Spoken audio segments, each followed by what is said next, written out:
শীত পড়ে গেছে আর প্রত্যেকের ঘরে ঘরে এটা থাকবেই। তোমাদের মনে হচ্ছে তো এটা আবার কি? হ্যাঁ, এটা আর কিছুই না, চুনো মাছ। এই মাছগুলো অনেকভাবে রান্না করা যায়। আমি রান্না করব পেঁয়াজ কলি আর বেগুন দিয়ে। চলো এবার রান্না করি।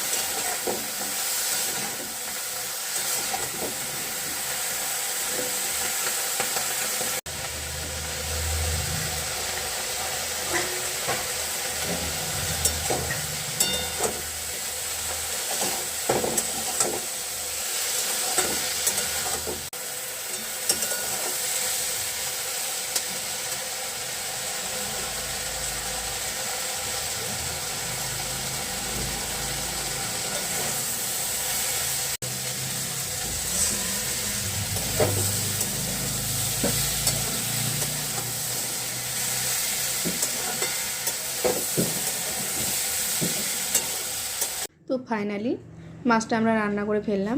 বন্ধুরা, এভাবে তোমরা একবার রান্না করে খেয়ে দেখো। তাহলে আবার দেখা হচ্ছে নেক্সট ভিডিওতে। টাটা বাই, সুস্থ থেকো, ভালো থেকো।